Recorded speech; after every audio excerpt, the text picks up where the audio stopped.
τον Άρη, μόνο 2, ο Μποχορίδης και ο Χάρης έχουν ανοίξει λογαριασμό. Τώρα το κάνει και ο Τολιόπουλος.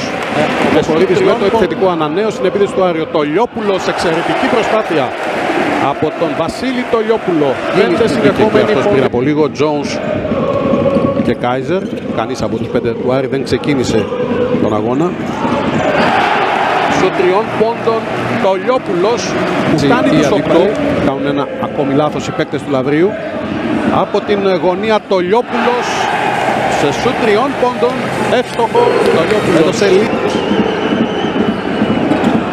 Μποχορίδης ξεχασμένος από τους αντιπάλους. Το αξιοποιεί, το εκμεταλλεύεται και αυτή την επίθεση. Τολιόπουλος.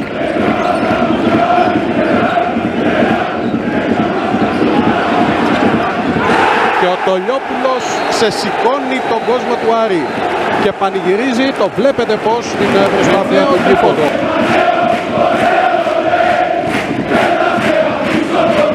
Ο Τολιόπουλος σε νέο σου 3 πόντων. Ξανά. Ο Άρης βγάζει έναν άσο από το μανίκι του.